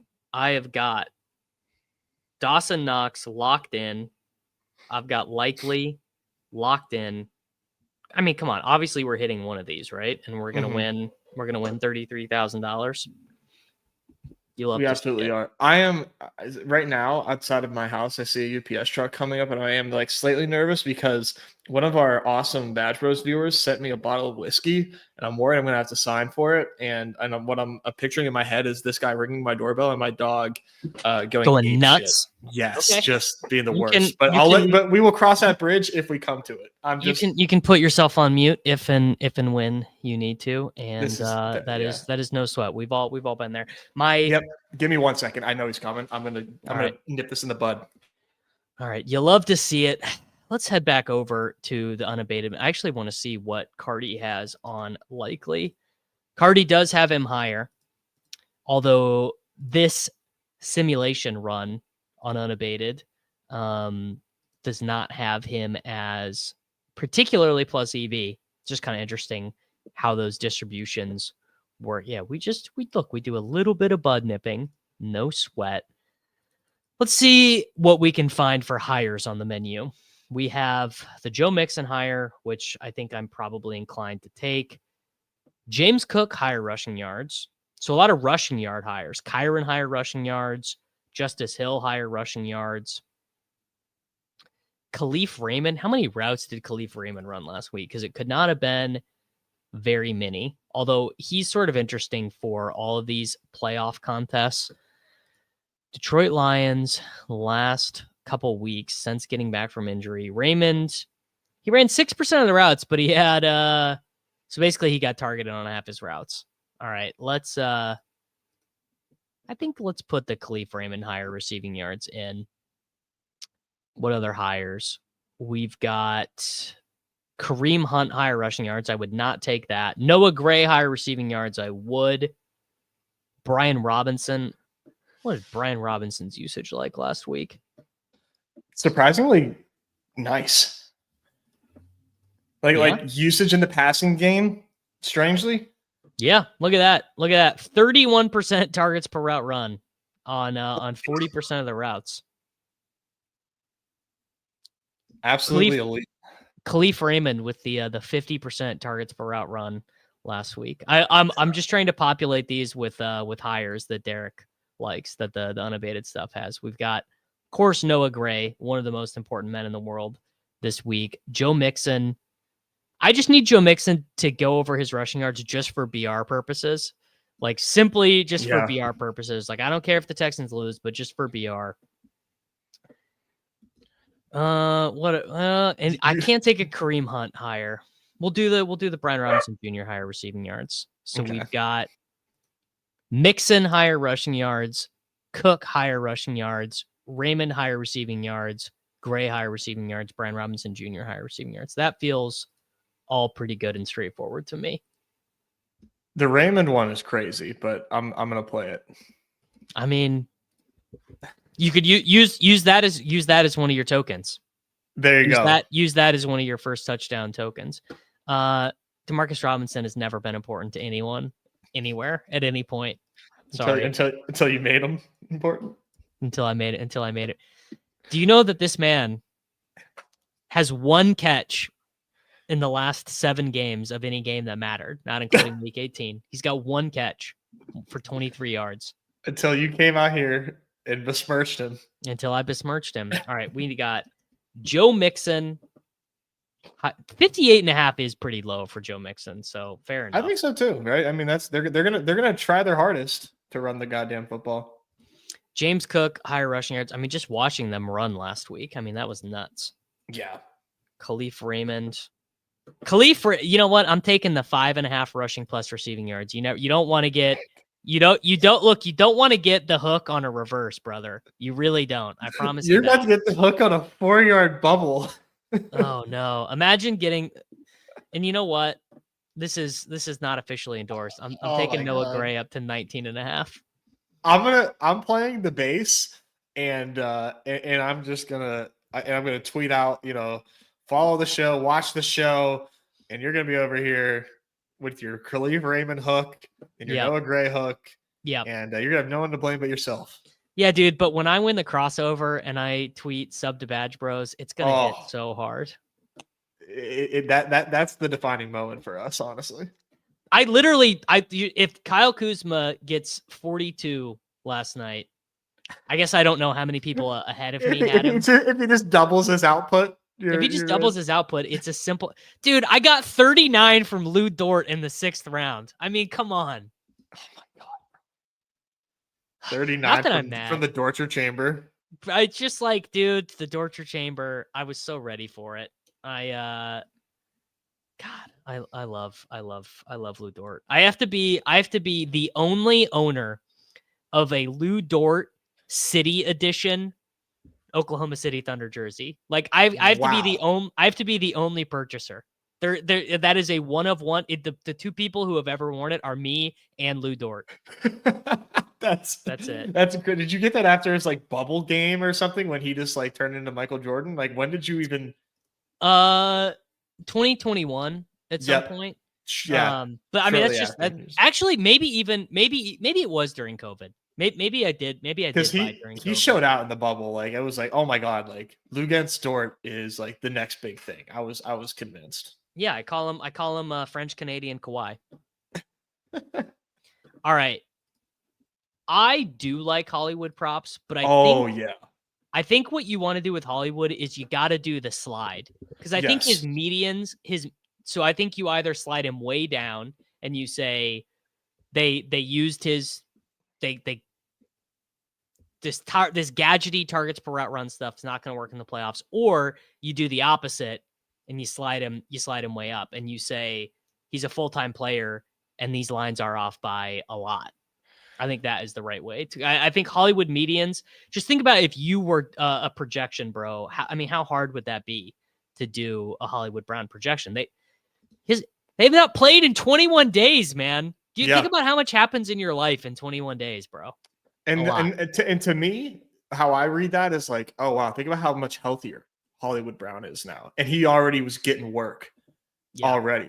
I love Hollywood Brown. I genuinely think he is an X factor for the Chiefs, and just is such a pain in the ass for defenses. This additional speedster from Mahomes to just hit You were so directionally accurate for the regular season Hollywood Brown bags. It's you deserve so much better for that, because the believers are about to get rewarded these playoffs. So Hollywood's about to go off. True. I agree with that. So I'm gonna slide him up. Let's do the slider right here. Sliding Hollywood to a very cromulent, a nice 69.5 receiving yards, which is a huge multiplier for. It is huge. It's a 2.23x multiplier for Mr. Brown to have over 69.5 receiving yards. It's a big deal. It's a big deal. And Trevor is exactly correct. The offense, it was night and day. It's definitely still worthy, but it's going to be closer than you think for sure. Yeah. It's definitely... I'm stoked, man. I've got my best playoff ball teams are like our Chiefs Lions right now. So and a lot of that depends on Hollywood Brown. God, helping shout me out get to out you, of the man. 1 to I 10. got like no good Chiefs teams. I had like 2. It was tough. It was tough, but the ones I do have, I'm really praying. We're praying hard. Okay. Who do you want to slide, brother? I am all aboard the Jameson Williams stuff this weekend. Yeah, you guys have already started to mess with his BR ADP, so my bags are not even going to be able to get packed. He's incredible, man, and I really think that these pick'ems right now are just like are treating JMO as though he's just like this gadget guy, and they do a couple trick plays for him. Like, no, dude, Jameson Williams is a real life wide receiver and is a pain in the ass for defenses, and he is going to torch the Commanders this week. How high can we take him? I think we'll just do 100. Sure. Yeah, I think we just do 100. That is already getting us to a 20.2x multiplier already. Yeah, I'm into it. So I like that. I think you lost your Hollywood somehow. I did. You hate to see it. There's been this thing that's been happening to me on Underdog recently where it loads me into the regular pick'em and not into the champions. Yeah, that's strange. You're not a VPN bro, are you? No. Yeah, I God, don't know why God forbid. God forbid I ever violate terms of service on air live. Yeah, I hate when my VPN's accidentally on and I'm on. I get so scared. Yeah. No. It's an accident. All right. I'd like to do something with the quarterback rushing one of these guys. Maybe Lamar, slide him to like 7. That multiplier is not really worth it. 1.56 to get to 70 rushing yards. That does not feel worth it to me. Let me take a gander.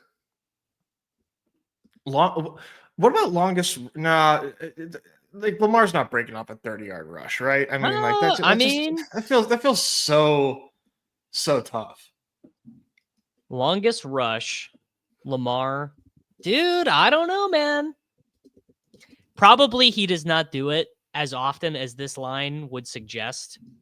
Like this is not a particularly fair price, but I can see it. The thing with the longest rush, they're not that fun of sweats.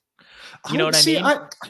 I agree. Like I suggest this because but like I'm fully with you. Let's do likely instead. We both really like likely. What about game high receiving yards for Mr. Likely? Now we're talking.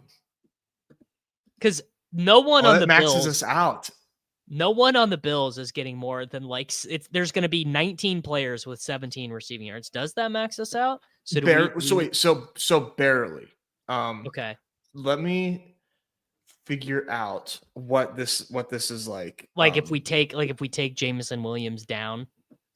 Yeah. So like if you did, for example, like a 3.4x, it doesn't max you out, but the additional like 0.4, it all what I'm saying is like we're barely losing EV is what I'm getting at. That is classic. That is classic. Just here to have a good time. Sports betting bro talk. We're barely losing any EV. I promise. Like just barely. I promise. The 0.4x gives you like 137x, and then when you do the 3.8, it gets to 150 and you're maxed out. But you know what? That's the price you pay for having fun. That's called good karma, actually. That's called good. We're actually giving some back, because the dog bowl is going to overlay, and now we are giving some back. Maybe it won't. I can't believe that they're just not doing a main and it's still going to overlay. I know. They have to try it though. They have to try it. People are not going to like it. They have to at least try it and see if it makes a difference. and try to recoup some. I mean, it funds. certainly doesn't matter to me because I'm not going to win anyway. So to me, it's just like, I'll do 10 DBs and maybe I'll win and maybe I'll lose. And it doesn't matter. I have a kind of a busy day today. You know, I've got the show later today and I've got a hospital tour later for my wife to look at some labor and delivery units. So I'm trying not to auto draft, but like I typically max these qualifiers. So I'm going to do my hardest to get a max in. So you're just not an NBA auto drafter. I am for 6-person drafts. I do way more auto drafting for those. For dog bowls, I really want to like get in there and see what people are doing and try to make more correlated decisions. If I don't have player X, I'm more likely to take player Y. If I have 2 players on one game, I'll take a third on the other. I'm way more cognizant of trying to win first or second in the dog bowl. Yeah. I like that. All right, let's do some hating, bro. All right. Full hateful 8. All Let's right. start hating. You can hate away, man. Where are we starting? Let's just go right to Jalen Hurts, dude. And I'm gonna say the passing yards is already so low. I like 246.5 rush and pass, because when I think of Hurts as a rusher, I think of him as like a short yardage, like he's not running for like 60 yards in a game, you know? What do you think I like about that cushion, right? Because I think, I like that cushion. Because if he is eclipsing the passing yards, here's some cope. If he is barely eclipsing the passing yards, maybe he's not rushing as much, because that would be considered a successful passing day, a successful day in the air, if he ever did that. So I'm with you. Let's do the combined. I love it. I think if you made me take a side, I would take the higher on Jahan Dotson, 2.5 receiving yards. But prepare to be watching that game and be like, where is Jahan Dotson? Where is this man? I wish I had like a strong edge in these like stone min pick'ems, like just being that guy that could just like really nail. Well, how about our guy from last week? John Bates. Did we get home on that? I genuinely don't remember. He hit. Okay, cool. John Bates, 1 target, 0 receptions. Nice. Last week on 26. Actually, he played a little bit less. No, 47% of the snaps. I mean, this dude is a lineman. Yeah, I mean, look at him. This dude. Let's just look at this here. So he played 28 snaps. Sinnott played 13. They even played a third tackle 2 snaps. They only really have 4 wide receivers who get any snaps. I think we're running it back. I think we're running it back on Bates for the hateful 8. How hilarious is it that like you can slide him to 20 receiving yards? 4.93x. Who's doing that? This is good. Has John Bates ever? This will be a good fact finding mission. Has John Bates ever in his career had more than 19.5 receiving yards? Nez, what do you think? I want to say yes. I don't know where I was at for this. A 2 for 45 in one game in 2021. I didn't know he was around in 2021. So basically, if he gets a so this is maybe good alpha. Sure. In a game where he gets more than 1 reception, he's like roughly 50-50. No, he's like 64. He's like 40-60 to get more than the 19.5. So there you go. There's your John Bates play of the day. Wow. If you think that's the play, but we're going lower point. We're going at 0.92x. We're saying John Bates does not record a reception in this game. Yeah. I love John Bates. My new folk hero, John Bates. All right, who we hating on next? Let's go to what's the next game here? The Texans is a game here. I'm gonna go back to I don't know if we did this last week, but I think we might have the CJ Stroud Hatewell.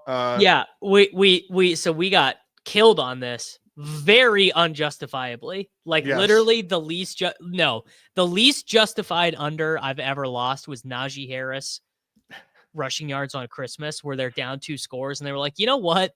Let's just get Najee 50 rushing yards on the final drive for no reason at all. That is the least justified. But Stroud hitting any over last week, absolute bullshit. I mean, truly. I couldn't believe it, man. I couldn't believe it. But that was so Chargers. I think that was the only leg of the Hateful Eight that didn't hit last week, I believe, was the Stroud passing yards. We've been so goddamn close. We also had a bunch get canceled. That's true. Yeah, because they moved the game. Not that any of our Vikings overs would have hit, so not that it particularly that might have helped at all. Yeah. Okay. Let's go.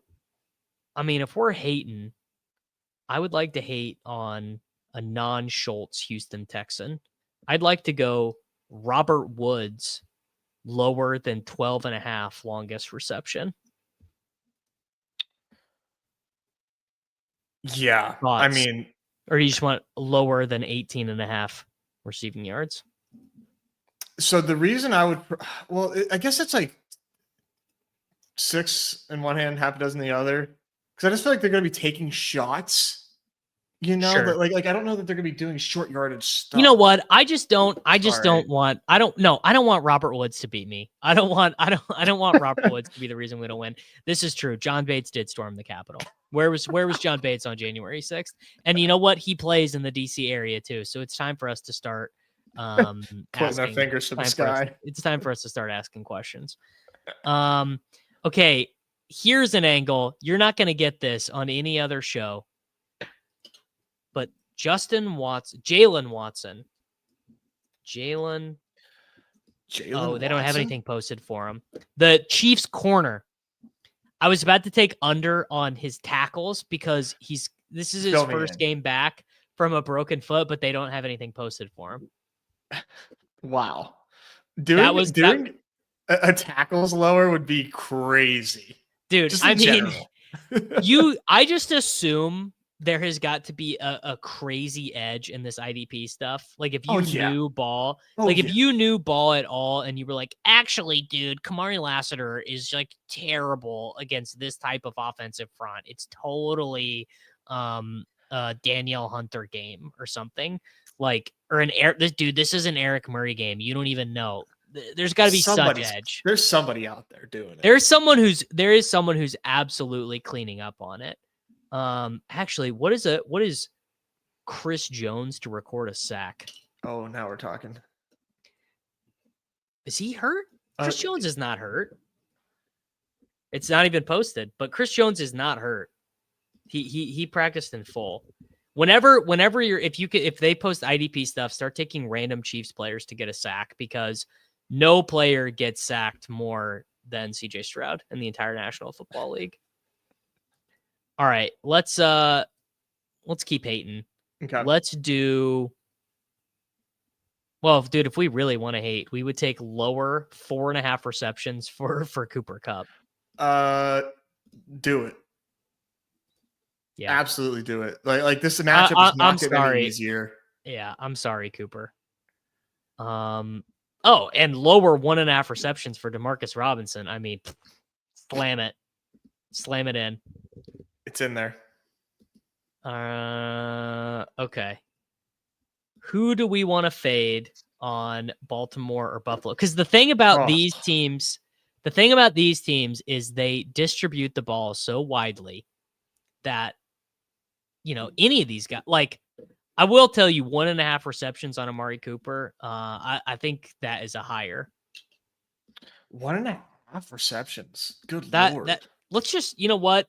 This is like reverse hating, but I've hated on Amari Cooper for so long. Let's just put it in there. I mean, 1.5 receptions for Amari Cooper, bro.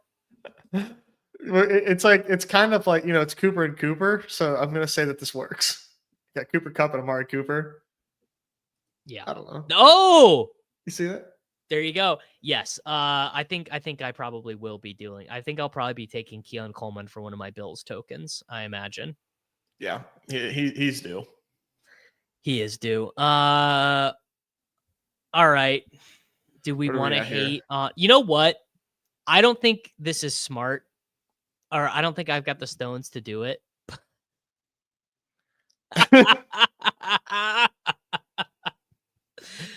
That is very good. I think lowers on Curtis Samuel, who just like appeared as the most important man in the world last week. I think that is sort of interesting. I also think Bateman not to score a touchdown Oh wow, yeah. is sort of, let's do that. Let's do Bateman not, even though it's always been Rashad Bateman and it's never not been Rashad Bateman. Yeah. Let's do Rashad Bateman not to score All a right. touchdown. Okay. I'm in there. We need one more for the 8th. And I have something. What do you got? What is a Cooper DeJean exciting white interception? Exciting. There's no way that multiplier can be good. What do you got for me, brother? Dalton Kincaid. Well, God help me, man, because I'll probably take this over on my own when I'm left to my own devices. So you will. Here's the deal. This is the thing that no one understands about my psychology. Dalton Kincaid having like a 6 for 88 2 game in the playoff games would be so bad for my psychology that I just like have to take Dalton Kincaid overs. What if we really Galbrain this shit, man? What if we do, and this is clean and easy and you don't have to sweat the whole game, 12.5 first half receiving yards? What if it's like a neutral game script and they're not playing aggressive yet? It's a lot of James Cook. You know, it's a slow, it's a 7-3 first half halftime score. No, I do like that, but those do only show on the app. I got it right here on desktop. It's not showing. It's not showing for me, dude. This must be a Champions thing. No, right. No, it's not. I think sometimes it's how you access the menu. Like when I go. Oh, really? Yeah, like if I go more picks, so sometimes it will populate there. Yeah, I do not. I do not have the first quarter stuff though. What can I possibly do to get you on? What? No, we'll just do it lower than 3.5 receptions for Kincaid. Okay. It's a low volume game. They want to run. Kincaid can score 3 touchdowns on 3 receptions, and I can still win here. This is a hilarious pick'em. Just so funny. You never know. You never know when the miracle is going to happen. You know what I'm saying? All right. Let's do. All right. That is in the YouTube description. That is in the YouTube chat. The Hateful Eight. The Hateful Eight for the Super Bowl. That's going to be tough, brother. How are we gonna? Oh wow! Oh the, wow! Then that's when you get the defensive stuff involved. Yes, we will be taking unders on Drew Tranquil tackles for sure. Do you want to do a dog bowl? Yeah, man. Let's do one. Let me guide you through this. I was gonna say let's see if you can help me here. I will say, dude, it's like kind of mind-boggling that there's so much overlay in these dog bowls because like they fill very fast. They just don't fill fast enough. But like I swear, I had never wait more than like 5 seconds for a dog bowl to fill. So. Yeah, it's just the same 16 virgins drafting against each other, and they just there's only so much that those 16 virgins can do. That's the truth. That's the truth. 7 Bills wide receivers unders and 1 Lions over in the Super Bowl. There, I mean, you saw, and dude, we get the 101. You blessed me, brother. Oh my God, this is amazing. Now let me tell you the edge tonight. Sure. The edge would be just saying, "Well, I'm gonna lose anyway," but just taking Jokic and just saying he plays. I'm taking Wemby because it's the only way to access him. But if I was 150ing in anything tonight, I would have Jokic as 2. If I was just like uber rich, yeah. But like yes, if I qualify for the dog bowl, Nez will be my guest, and I'll be virtual. I can't make it. I'm firing away, even though I can't make the trip, which is like so much of the equity. Well, buddy, that's the secret thing is I'm also doing the same thing. I'm not going to the NBA dog bowl, dude. I'm not gonna hang out.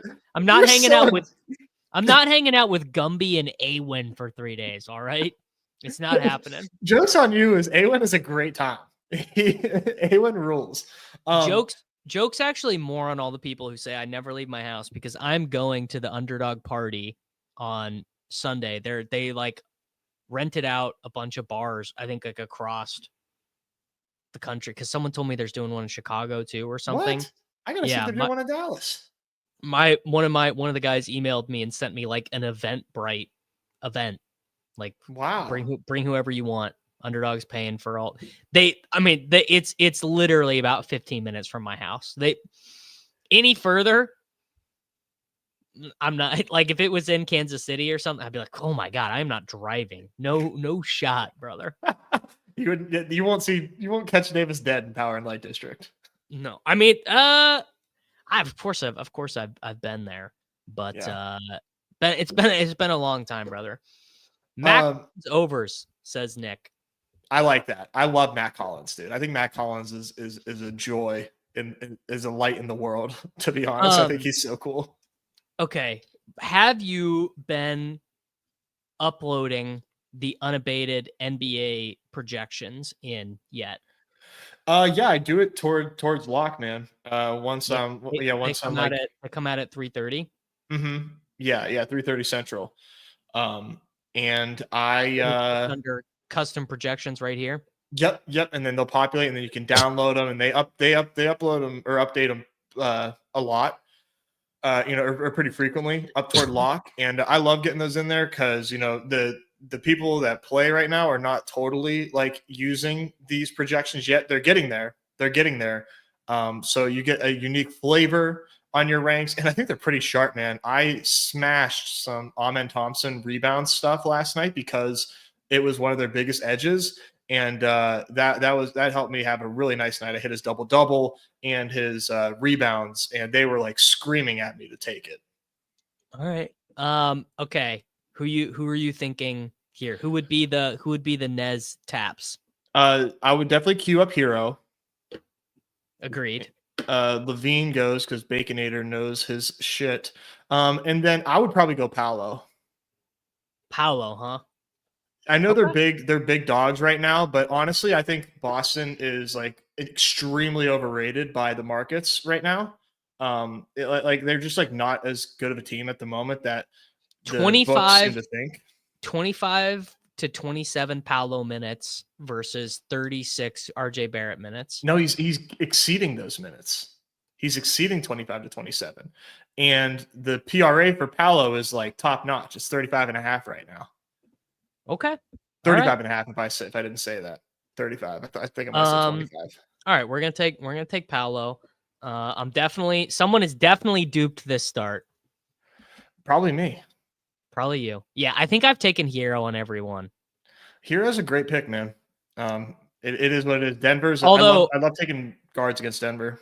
Jimmy is playing tonight, which is he is. There's no pick'ems up for Jimmy, no props up for Jimmy, and it's remained to see how much Jimmy's going to play, what his involvement's going to be. Here's my thing. Jimmy goes so late that I think it's worth taking a 5th round stab at Jimmy, because what if he just get like a fuck you Jimmy game and he goes nuts? No, I agree. That is, I think, obvious. It's not as good. The field doesn't agree. The field, it's not as good for a Hero, though. No, it's not. But Hero is still balling. And Jimmy, I don't know that Jimmy can like have a takeover game if he tried right now. He's in a weird spot. Bam is taking a backseat to everybody, so it's just like Hero absorbs some. I heard a crazy stat that reminded me of the Badge Brothers that you and John and the bros would not believe. Hit me. Russell Westbrook and Jokic each recorded a triple-double last week. Who do you think the last pair of teammates were in the National Basketball Association to record a triple-double same game? You'll literally, it's literally the last 2 guys on earth. Can you give me a year? Do you know about the year? It was in 2019. 2019. Okay. Eastern Conference team. Eastern Conference. It's on Easy's list, his list of rules to play hoops by. The one of these guys is one of the most prominent members. Established the run, Drew Dinkmeyer and his 4 friends love this guy. They're very high on his playmaking stuff relative to the market. Oh my God, damn it. It's a wing and a center. Oh my God. Who is it? Who is it? Jimmy Butler and Bam Adebayo. I should have guessed, man. The lead was, I thought the lead was too obvious. Yeah. Jimmy Butler and Bam Adebayo triple-double in the same game. Wow. 2019? 2019. Bam, has Jimmy been a Heat member for that long? Maybe I got the year wrong, but I don't think so. I heard it on Dunked on Prime. Wow. Yeah, Jimmy has been a member of the Heatles for that long. Damn. This fella here, the Jaylen Brown, Julius Randle turn. I fear he knows ball. He's watching. He's watching. I am gonna do the fellas from Stacking Dingers. I'm gonna do a members only show with them next week. Nice. This is how MLB Best Ball, because I think to go right into this is MLB Best Ball will smash my algorithm in a bad way. Yes. But I think a nice little members only, I think everyone can get down with that. MLB Best Ball, man, $1 million prize pool. It's getting there. That's big. Yeah. Okay. We are at the turn. We are up in one pick. We are on the clock. Nez? You need to go in your ranks and remove Jovic from your fucking ranks. That's insane. I did my puppy woke up at 1 a.m. crying, and I did Sexton. 2 layup lines while she was crying. Oh, bless. You got to get Sexton on this team. Is Clarkson out? Clarkson's out. The whole team is out except for Sexton and Keontae George. So I was going to say I prefer Keontae George, but he just went. I already know who you want. I'm a Giddler. Dude, like that's what dude. Jimmy here is crazy to me. I like Pirtle or Gafford here. Yeah, it's definitely Pirtle. All right, so we're basically drafting off ADP. So you got to give me your best scroll. Oh, dude, the pick 60 scroll is just disgusting. But well, I got you. I actually am probably just going to take Dort anyway. But unless you have someone who's way better. I mean, I don't know about way better, but I do have a great scroll. Okay. That is how you grow the game, Chip. It's true. Because if you think about it, the people who are members to the Davis Mattek YouTube channel, those are people who are just going to draft it because they just saw me do it on YouTube. I don't think the way Underdog works is people do what their favorite streamers are doing on Underdog instead of the other way around where streamers are doing what their audience is doing. It goes the other way on Underdog, in my opinion. I don't know that I have that pool. I just talk BRs every single day. Well, there are worse things. There are worse things to discuss, my friend. Oh, for sure. I don't. But yeah, dude, the baseball is a lot of fun, man. And I think that there is definitely like good alpha because like I don't think the baseball stuff. I mean, none of the stuff is solved, but people. When it comes to base, like you can easily like watch that show, talk to those guys for 30 minutes to an hour and like be a good drafter in baseball for sure. Mikal Bridges is okay. Kyrie is not playing, right? If we're guessing Q tags, Kyrie is not playing. I'm not sure. Okay. 6-man main BR for NBA. You want to take the Q tags. At least that's what I've been led to believe. It's definitely way more worth it for sure. Yeah. 10-man's taking the Q tags feels like, oh, sick, dude. I just swapped Nikola Jokic to Jeff Green. Yeah. You're definitely like you're dead man walking if they don't hit. But like if we are, if they're discounted, dude, if they're in, man, you're like if we get Ja Morant in. He's a 1-2. He's going 1-2 turn. Yeah, like there's just so many things that can take place here.